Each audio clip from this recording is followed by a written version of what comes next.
Hello viewers, আসসালামু আলাইকুম। Welcome back another video. আজকে যে ভিডিওটি নিয়ে আসলাম সেটি হচ্ছে সপ্তম শ্রেণীর গণিত অনুশীলনী 1.2-এর আমরা যেটা করব যে দশমিক সংখ্যাকে ভাগের সাহায্যে বর্গমূল নির্ণয়। আমরা 1.1-এ দেখেছিলাম যে সাধারণ যে আমাদের দশমিক ছাড়া যে সংখ্যাগুলো ছিল ওই সংখ্যাগুলোকে আমরা ভাগের সাহায্যে বর্গমূল নির্ণয় করেছিলাম। কিন্তু আমরা দেখতেছি যে আমাদের অনুশীলনী 1.2-এ 11 নম্বরে যে আমাদের অঙ্কগুলো আছে, অর্থাৎ দশমিক সংখ্যার ভাগের সাহায্যে বর্গমূল নির্ণয় যে অঙ্কগুলো আছে ওই অঙ্কগুলো সমাধান করব। এবং আমরা যদি দেখানোর চেষ্টা করি যে ক নাম্বারের সমাধান কিন্তু হবে, অর্থাৎ ক নাম্বারে আমাদের আছে 0.36, অর্থাৎ এটাকে যদি আমরা ভাগের সাহায্যে বর্গমূল নির্ণয় করি তাহলে কিন্তু এর বর্গমূল হবে 0.6।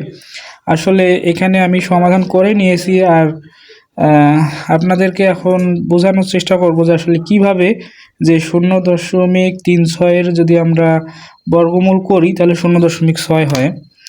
আচ্ছা, আপনারা যদি একটু লক্ষ্য করেন যে আমাদের ক নম্বরের অঙ্কটা হচ্ছে 0.36। আমরা একটু লক্ষ্য করব যে দশমিক থেকে ডানে গেলে আমরা একটা জোড়া পাবো, অর্থাৎ 36 জোড়া পাবো, এবং দশমিক থেকে যদি আমরা বামে যাই তাহলে কিন্তু আমরা 0 জোড়া পাচ্ছি। এখন আমাদের ভাগ প্রক্রিয়ার নিয়ম অনুযায়ী আমরা ভাগের চিহ্ন দিব, এবং আমরা দেখতেছি 0. আমাদের তাহলে 36 অর্থাৎ 3/6 আছে। এখন 0কে যদি আমরা কোনো সংখ্যা দ্বারা ভাগ করতে যাই তাহলে তো ভাগ করা, যেহেতু আমরা ভাগ করতে পারতেছি না, তাই আমরা শূন্যের জন্যই এখানে একটা 0 দিব, এবং যেহেতু এখানে দশমিক আছে ওই জন্য একটা দশমিক দিয়ে নিব। এবং আমাদের কিন্তু 0 পরে কিন্তু কাজ শেষ। এখন আমাদের পরবর্তী যে জোড়াটা আছে অর্থাৎ 36, এবং আমরা তো জানি যে আমরা এই ভাগ প্রক্রিয়া যেটা করব, অর্থাৎ আমরা যদি এখানে 36কে ভাগ করতে যাই তাহলে যে সংখ্যাটি নিব, অর্থাৎ আমরা যদি এখানে 2 সংখ্যা নেই তাহলে আমরা 2কে 2বার গুণ করলে যেটা পাবো, অর্থাৎ 2কে 2বার গুণ করলে 4 পাবো, এবং আমরা যদি 3 নেই 3কে 3বার গুণ করলে 3 3-এ 9 পাবো। আবার যদি আমরা 4 নেই তাহলে 4 × 4 = 4 4-এ 16 পাবো। অর্থাৎ এইরকম করে, অর্থাৎ এখানে যদি আমি 2 নেই তাহলে 2কে 2বার গুণ করতে হবে, তোমরা তো ভাগ প্রক্রিয়ার নিয়মে জানোই। তাহলে আমরা দেখতেছি আমাদের পরবর্তী জোড়াটা আছে 36, অর্থাৎ আমরা যদি 36কে 6 দ্বারা গুণ করি তাহলে আমরা কিন্তু জানি 6 × 6 সমান হয় আমাদের 36, তাহলে কিন্তু মিলে যাচ্ছে। ওই জন্য আমরা কি করলাম যে এখানে 6 দ্বারা এখানে 6কে 2বার গুণ করলে 36 পাচ্ছি, অর্থাৎ 6 6 আমাদের হচ্ছে 36। এবং এইদিকে যা আছে একটু 0 আমরা লিখে দিতে পারি, এবং তাহলে যদি আমরা এটা বিয়োগ করি তাহলে আমাদের কিন্তু ভাগশেষ থাকে না, অর্থাৎ আমরা লিখতে পারি যে নির্ণীয় 0.36-এর বর্গমূল হবে 0.6, এবং এটাই হচ্ছে আমাদের উত্তর। ঠিক আছে, তাহলে একই নিয়মে আমরা যদি পরের অঙ্কটা দেখি তাহলে আমরা যে খ নম্বরে আমাদের যেটা আছে যে 2.25, এই অঙ্কটাও আমরা সমাধান করার চেষ্টা করব। তাহলে দেখো যে আমরা এখানে আসলে আমাদের সমাধানটা একটু সাজানো গোছালোভাবে এখানে আমি দিয়ে দিয়েছি আগে, এবং তোমরা যেহেতু বুঝতে তোমাদের কষ্ট হবে তার জন্য আমি আবার প্র্যাকটিক্যালি দেখানোর চেষ্টা করতেছি। তাহলে আমাদের সংখ্যাটা হচ্ছে 2.25। তাহলে আমি কি বলছিলাম যে দশমিক থেকে আমরা ডানে গিয়ে জোড়া মিল করব এবং দশমিক থেকে বামে যাব। ঠিক আছে, তাহলে আমরা যদি দশমিক থেকে যদি ডানে যাই তাহলে আমাদের 25 একটা এক জোড়া হচ্ছে, এবং যদি আমরা বামে যাই তাহলে 2, অর্থাৎ 2ও কিন্তু একটা জোড়া। কিভাবে, যে আমরা জানি যে কোনো সংখ্যার সামনে, অর্থাৎ যদি শুধু 2 থাকে অর্থাৎ 2 থাকে, তার সামনে আমরা ধরে নেব একটা 0 আছে। যেহেতু এখানে কোনো সংখ্যা নেই তার মানে মনে হয় ধরে নেব 0 2 আছে, অর্থাৎ 0 2 মানে কি 0 2 একটা আমাদের জোড়া। তাহলে এখন আমরা ভাগের নিয়ম অনুযায়ী এখানেও ভাগ চিহ্ন দিব, এবং আমাদের এখানে যদি 2 আছে তাহলে আমি তো আগেই বলছিলাম যে ভাগ প্রক্রিয়ায় আমরা এই সংখ্যাটাকে এটাকে যদি ভাগ করতে যাই তাহলে যদি আমি 2 নেই, অর্থাৎ এই সংখ্যাটাকে 2 দ্বারা ভাগ করতে যাই, অর্থাৎ দশমিকের বামে যে সংখ্যাটা আছে এটাকে যদি ভাগ করতে যাই, অর্থাৎ জোড়াটা আছে ওইটাকে যদি ভাগ করতে যাই তাহলে 2 দ্বারা ভাগ করলে 2 এর সঙ্গে 2 গুণ করব, যেহেতু আমরা বর্গ নির্ণয় করতেছি, বর্গ মানেই তো ডাবল। তাহলে 2 × 2 4 হয়। তাহলে আমি যদি এখানে 4 বসাই, অর্থাৎ 2 যদি এখানে নেই তাহলে এখানে 4 আমাদের আসে, কিন্তু 4 তো আমরা তো তখন লিখতে পাবো না, কারণ কি আমাদের উপরের সংখ্যাটা ছোট, অর্থাৎ আমরা ভাগ করতে পারতেছি না। ওই জন্য আমাদের এখানে কি করতে হবে, 1 দ্বারাই আমাদের ভাগ করতে হবে, অর্থাৎ 1 × 1 আমরা কত জানি, 1 1 কে 1।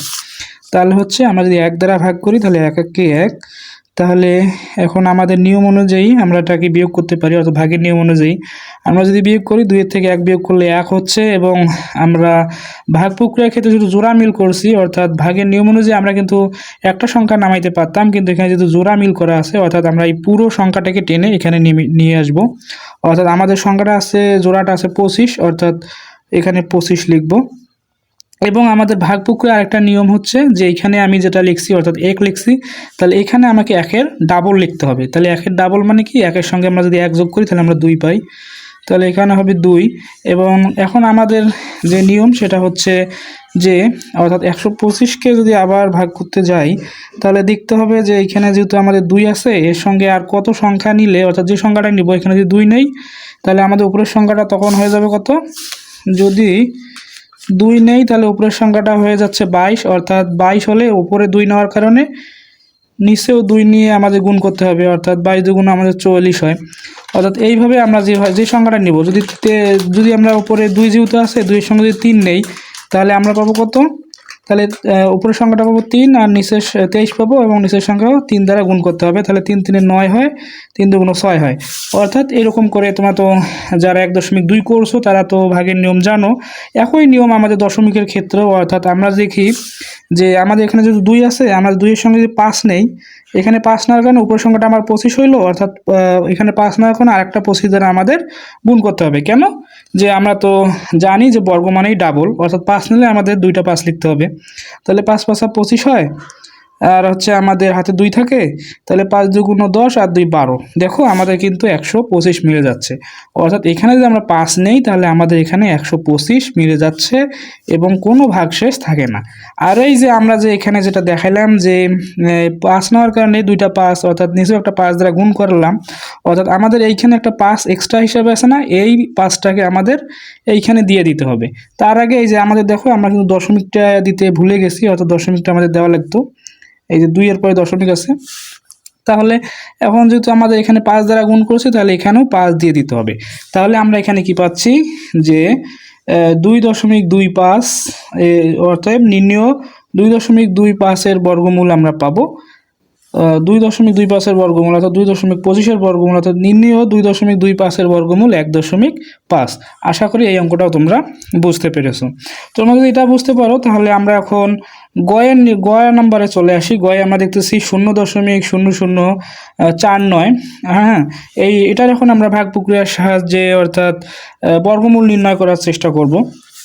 তাহলে আমি তোমাদের একটু বোঝানোর চেষ্টা করি। এটা কিন্তু আমাদের আমি যদি দেখাই যে 11 কয়ের মতো কিন্তুই আমাদের 11 0.36, আর এখানে শুধু আমরা দেখতেছি যে 2টা শূন্য আমাদের বেশি আছে, অর্থাৎ 1 জোড়া শূন্য বেশি আছে এবং 49 আছে। আচ্ছা যাই হোক, আমরা একটু সমাধান করার চেষ্টা করি, তোমরা অবশ্যই মনোযোগ দিবা। তাহলে হচ্ছে 0.0049, তাহলে আমরা জোড়া মিল করতে হবে, অর্থাৎ দশমিক থেকে আমরা বামে যাব। দশমিক থেকে যদি আমরা ডানে যাব এবং বামে যাব, অর্থাৎ দশমিক থেকে যদি জোড়া মিল করি তাহলে 0 একটা জোড়া, আমাদের 49 একটা জোড়া এবং 0 একটা জোড়া। তাহলে আমরা আগের নিয়ম অনুযায়ী কি জানি, 0কে তো কোনো সংখ্যা দ্বারাই ভাগ করা যায় না, ওই জন্য 0 লিখব। এবং দশমিকের জন্য দশমিক দিব, এবং এই জোড়ার জন্য কি, যেহেতু জোড়া আছে, এক জোড়া আছে, এক জোড়া শূন্যর জন্য একটা 0 দেব। আর আমরা কি জানি, 7 7 আমাদের হচ্ছে 49, 7 7 49 হলে তাহলে আমাদের আর কোনো তাহলে এটা যদি আমরা বিয়োগ করি তাহলে বিয়োগফল তো থাকে না, অর্থাৎ 0 হয়। তাহলে আমরা পেলাম কি, যে নির্ণেয় 0.0049 এর বর্গমূল সমান আমরা পেলাম 0.07। আশা করি তোমরা এই অঙ্কগুলো বুঝতে পেরেছো। এখন আমরা 11 ঘয়ে, অর্থাৎ যে অঙ্কগুলো করতেছি ওটার একটু ঘয়ের একটু বড় অঙ্কে চলে আসলাম আমরা। দেখো ঘর নাম্বারটা আমাদের আছে 641.1024, অর্থাৎ 641.1024কে আসলে আমি এখানে কিন্তু করে নিয়েছি। আসলে নিম্ন বর্গমূল এখানে আমরা পাবো 25.32, অর্থাৎ 25.32 যেটাকে আমরা বলি আর কি। তাহলে কিভাবে হচ্ছে, অবশ্যই তোমাদের এটা দেখে হয়তো মাথা ঘুরতেছে নাকি আমি জানি না। মাথা ঘোরার কোনো কারণ নেই, অবশ্যই আজকে আমি তোমাদের বুঝিয়ে দেওয়ার চেষ্টা করতেছি অঙ্কগুলো। এবং যদি আমাদের অঙ্কগুলো যদি তোমাদের ভালো লাগে অবশ্যই আমাদের চ্যানেলটি সাবস্ক্রাইব করে আমাদের সঙ্গেই থাকবা, এবং অন্যান্য যে আমাদের গণিতের যে সমস্যাগুলো তোমাদের আছে অবশ্যই সলভ হবে এখান থেকে। আচ্ছা আমি তাহলে সংখ্যাটা প্রথমে লিখে নিচ্ছি যে 641.1024।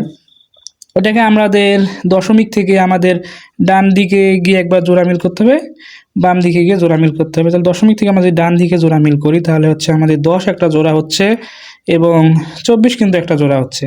এবং দশমিক থেকে যদি আমরা বাইরে যাই তাহলে 41 আমাদের একটা জোড়া, 6 একটা জোড়া। 6 কীভাবে জোড়া? 6 তো একাই আছে তোমরা বলতে পারো, কিন্তু 6-এর সামনে তো আমাদের একটা যে শূন্য আছে এটা আমরা ধরে নিতে পারি। তাহলে শূন্যটা আমাদের দেওয়ার দরকার নাই, কারণ শূন্যের তো কোনো দাম নাই। তাহলে এখন আমরা কি করব, এটাকে ভাগ প্রক্রিয়া করার জন্য ভাগ চিহ্ন দিয়ে নিব। এবং আমরা দেখতেছি যে আমাদের সর্ববামে যে জোড়াটা আছে অর্থাৎ 6, অর্থাৎ দশমিকের বামে যে জোড়াটা আছে ওই জোড়াটাকে আমরা ভাগ করার চেষ্টা করব। আচ্ছা, আমি এখানে যেটা বলছিলাম যে আমরা যদি এটাকে ভাগ করতে যাই তাহলে দেখো, আমরা যদি এখানে 2 নেই তাহলে 2কে 2 দ্বারা গুণ করব, অর্থাৎ 2 দুগুণ 4, 4 হচ্ছে, এবং 3 নিলে 3 3-এ 9 হয়ে যায়, কিন্তু আমাদের সংখ্যাটা আছে 6। যেহেতু বড় হয়ে যাচ্ছে তাই তো এটাকে আমরা 3 দ্বারা ভাগ করতে পারতেছি না, তাই এখানে আমরা 2 নিয়ে নিব প্রথমে। তাহলে 2 নিলে 2 দুগুণ আমাদের 4 হচ্ছে, এবং আমরা ভাগের নিয়ম অনুযায়ী এখন কি করতে পারি, বিয়োগ করতে পারি। 6 থেকে 4 বিয়োগ করে দিব। তাহলে 6 থেকে যদি আমরা 4 বিয়োগ করে দেই তাহলে এখানে হচ্ছে আমাদের 2। তাহলে এখানে আমাদের 2 হচ্ছে, এবং আমাদের উপর থেকে যে জোড়াটা আছে এটাকে আমরা নামাই নিব, অর্থাৎ তাহলে আমাদের 41 জোড়াটাও একসঙ্গে নেমে আসলো। এবং আমরা যদি দেখি তাহলে আমাদের নিয়ম অনুযায়ী কি নিয়মটা হচ্ছে যে এখানে যেহেতু আমাদের 2 আছে তাহলে এখানে আমাদের 2 এর ডাবল লিখব, অর্থাৎ 2 এর ডাবল যদি আমরা লিখি তাহলে আমাদের এখানে কিন্তু হচ্ছে 2 এর ডাবল 4 হচ্ছে। এবং আমাদের এখানে এমন একটা সংখ্যা দ্বারা গুণ করতে হবে যে ওই সংখ্যা থেকে, অর্থাৎ এখানে যদি আমরা 2 নেই তাহলে 42 হবে না, সংখ্যাটা হবে কত, 42 হবে। অর্থাৎ 2 যদি আমরা নেই, অর্থাৎ হচ্ছে আমাদের 4 2, তাহলে উপরের সংখ্যাটা 42 হবে, অর্থাৎ 2 নিলে 2 দ্বারাই গুণ করতে হবে। তারপরে মনে করো আমরা যদি এখানে 3 নেই তাহলে উপরের সংখ্যাটা আমাদের 43 হবে, তাহলে 43-এর সঙ্গে 3 গুণ করতে হবে, করে দেখতে হবে এই সংখ্যাটার কাছাকাছি হয় কিনা। তাহলে আমরা যেহেতু এখানে দেখতেছি যে 5 দ্বারা আমাদের কিন্তু হয়েছে, অর্থাৎ আমরা যদি এখানে 5 নেই, অর্থাৎ 45 গুণন 5 যদি আমরা করি তাহলে আমরা কিন্তু এটার মান পাচ্ছি 225 পাবো। এবং 6 নিলে কিন্তু 225কে অতিক্রম করে যাবে, কিন্তু 6 নিলে কিন্তু আমাদের 241 আছে, 241কে অতিক্রম করে যাবে, তাই ওটাকে নেওয়া যাবে না। কারণ আমাদের যদি এই সংখ্যাটা 241-এর থেকে যদি বড় হয়ে যায় তাহলে তো আমাদের ভাগের নিয়ম খাটবে না। ওই জন্য আমরা কি নিব, এখানে 5 দ্বারা যদি গুণ করলে আমাদের 225 হচ্ছে, অর্থাৎ 5 দ্বারা গুণ করলে আমি এখানে লিখে নেব তাহলে কত, 225। তাহলে এখন আমাদের ভাগের নিয়ম অনুযায়ী আমরা বিয়োগ করতে পাবো। তাহলে আমরা যদি বিয়োগ করি তাহলে এটাকে আমাদের 11 ধরতে হবে, যেহেতু ছোট সংখ্যা উপরেরটা। তাহলে নিচেরটা হচ্ছে আমাদের 5, তাহলে 5 থেকে আমরা 11 বিয়োগ করলে তাহলে পাবো 6, আমাদের হাতে থাকবে 1, ওটা এখানে আসবে, অর্থাৎ 3 হবে, অর্থাৎ 4 থেকে 3 বিয়োগ করলে আমরা পাবো 1। অর্থাৎ এখন আমরা যদি আমাদের বিয়োগ করা কাজ শেষ, তাহলে আমরা ভাগের নিয়ম অনুযায়ী উপর থেকে সংখ্যা নামাবো। আর উপরে যেহেতু আমরা জোড়া মিল করছি তাই আমাদের 10 জোড়াটাকে, অর্থাৎ 10 সংখ্যাটাকে পুরোটাই অর্থাৎ জোড়া আকারে নামাইতে হবে। তাহলে আমাদের সংখ্যাটা হয়ে যাচ্ছে 1610। এবং আমরা যেহেতু এখানে 5 দ্বারা আমরা কি করছি, যেহেতু 45 সংখ্যা গঠন করার পর, অর্থাৎ 5 দ্বারা গুণ করছি, অর্থাৎ 45কে 5 দ্বারা গুণ করলে আমরা যেহেতু এটা পাইছি, এখানে আমাদের 5 একটা এক্সট্রা আছে, ওই 5টা আমরা এখানে দিয়ে দিব। অর্থাৎ কারণ কি, যে আমরা যেহেতু এইখানে প্রথমে 4 ছিল, 4টাকে আমরা আরও 5 নিছি, অর্থাৎ যখন আমাদের সংখ্যাটা 45 হয়েছে গুণন 5 করছি, এই যে এক্সট্রা যে 5টা আছে এই 5টা কিন্তু আমাদের এখানে দিয়ে দিতে হবে। এবং দেখো আমাদের 641-এর কিন্তু ভাগ করা কাজ শেষ, এবং তারপরে যেহেতু আমাদের দশমিক আছে তাই আমাদের দশমিক দিয়ে দিতে হবে। এখন আমরা যেটা লক্ষ্য করব সেটা হচ্ছে যে নিয়ম অনুযায়ী কি আমাদের এখানে যদি আমাদের নিয়ম অনুযায়ী এখানে যা থাকবে তার এখানে আমাদের ডাবল লিখতে হবে, যেহেতু আমাদের এখানে 25 আছে, অর্থাৎ 25-এর ডাবল আমরা এখানে লিখব কত, 50, এবং 50 লিখব, এবং এটাকে আমাদের 1610কে ভাগ করতে হবে, এবং তার জন্য আমাদের এখানে কিছু, অর্থাৎ যদি আমরা 2 নেই তাহলে উপরের সংখ্যাটা পাবো 502। আমি যদি একটু ভালোভাবে তোমাদের বোঝানোর চেষ্টা করি, যদি আমরা আমাদের 50 আছে তার সঙ্গে যদি এই সংখ্যাটাকে ভাগ করার জন্য এখানে 2 নেই, 2-এর সঙ্গে আমাদের আরও 2 গুণ করতে হবে, তাহলে উপরের সংখ্যাটা হলো 502, 502-এর সঙ্গে আমাদের 2 গুণ করতে হবে। তাহলে ওইরকম করে আমরা দেখতেছি যে আমরা যদি 3 নেই তাহলে হচ্ছে আমাদের সংখ্যাটা তখন হবে 503 গুণন হচ্ছে 3 যদি আমরা করি তাহলে হবে 3 3 9, 3 0 0, 3 5 15, অর্থাৎ আমরা কিন্তু 1509 পাবো এখানে, যেটা আমি দেখাইছি। এবং তোমরা ভাবতে পারো যে আমরা কেন 3 নিলাম, আমরা তো 4ও নিতে পারতাম, কিন্তু যদি আমরা 4 নেই তাহলে 50-এর সঙ্গে 4 নিলে 504 হচ্ছে সংখ্যাটি, এবং তার সঙ্গে যদি আমরা 4 গুণ করি তাহলে আমাদের 4 4 16 হয়, হাতে থাকি 1, অর্থাৎ 400 ওই 1 এখানে দিলাম, 4 5 20, 2016 হয়ে যাচ্ছে, অর্থাৎ 1610কে কিন্তু অতিক্রম করে যাচ্ছে, ওই জন্য আমাদের 4 সংখ্যাটা নেওয়া যাচ্ছে না, বিধায় আমরা এখানে 3 নিব। অর্থাৎ 3 নিলে আমরা যেটা পাবো সেটা হচ্ছে 1509, অর্থাৎ 1509 পাইলাম। তাহলে এখানে যদি আমরা 3 নিয়েছিলাম, অর্থাৎ 503 সংখ্যাটিকে এখানে যদি আমি এই রাফটা দেখার চেষ্টা করি যে 503 যদি নিয়েছিলাম, অর্থাৎ এই যে 3টা যে এক্সট্রা আছে এই 3টা কিন্তু আমাদের এইখানে দিয়ে দিতে হবে। অর্থাৎ এইখানে যদি আমি দিয়ে দিই তাহলে আমাদের এখন কি করতে পারি, এইখান থেকে আমরা বিয়োগ করতে পারি। তাহলে এইখান থেকে যদি আমরা বিয়োগ করি তাহলে উপরে শূন্য যেহেতু আছে, নিচে 9 আছে, তাহলে শূন্যকে আমরা কত ধরবো, 10 ধরবো। তাহলে 9 10-এর থেকে যদি আমরা 9 বিয়োগ করি তাহলে আমাদের থাকে এখানে 1, তাহলে এখানে হাতে একটা এখানে চলে আসলো, তাহলে 1 1 মিলিয়ে গেলে 0 হচ্ছে, এবং 6 থেকে যদি আমরা 5 বিয়োগ করি তাহলে কিন্তু আমরা পেয়ে যাচ্ছি কত, 1। তাহলে আমাদের উপর থেকে এখন আবার একটা জোড়া নামাইতে হবে, আমাদের জোড়া বাকি আছে শুধুমাত্র 24 জোড়া বাকি আছে, তাহলে 24টাকে আমাদের এখানে নিয়ে আসতে হবে। তাহলে আমরা যেটা পাইলাম 10,124, এই সংখ্যাটিকে এখন আমাদের আবার ভাগ করতে হবে, অর্থাৎ ভাগের নিয়ম অনুযায়ী ভাগ চিহ্ন দিয়ে নেব, এবং আমাদের যেটা উপরে পাইলাম অর্থাৎ 25.3, এখন আমাদের নিয়ম অনুযায়ী কি আমাদের এখানে ডাবল নিয়ে আসতে হবে, কিন্তু ডাবল নিয়ে আসার ক্ষেত্রে কিন্তু আমাদের দশমিকটাকে একটু মনে করতে হবে যে দশমিক ওখানে আমাদের নাই। যদি আমরা দশমিক নাই ধরি তাহলে আমাদের সংখ্যাটা হয়ে যাচ্ছে 253। হ্যাঁ, দশমিকটা কিন্তু ধরা যাবে না যে 25.3-এর ডাবল করবো আবার দশমিক দিয়ে ক্যালকুলেটারে যোগ করবো, তাহলে কিন্তু অঙ্ক ভুল হয়ে যাবে। ওই জন্য এখানে দশমিকটা মনে করবো যে নাই, ডাবল করার সময় মনে করবো দশমিক নাই, শুধু সংখ্যাটা হচ্ছে আমাদের 253। তাহলে 253 যদি আমরা ডাবল করি তাহলে আমরা এখানে দেখাইছি যে কত, 253 ডাবল করলে আমরা পাবো 506, 253 ডাবল 506, অর্থাৎ 253 যোগ 253 করলে আমরা পাবো 506, 506 পাইলাম। এবং 506 পাইলাম, তাহলে এখন আমাদের দেখতে হবে যে কত সংখ্যা দ্বারা কত সংখ্যা নিলে এবং ওই সংখ্যা দ্বারা আমাদের গুণ করলে আমাদের এই সংখ্যাটা মিলে।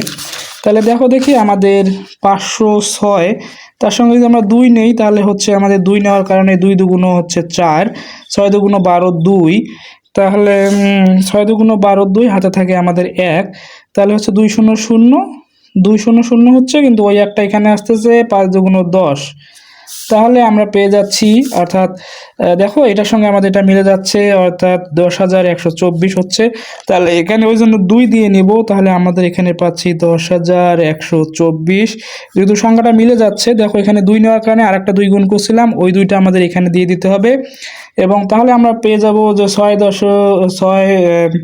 641.194 এর বর্গমূল 25.32।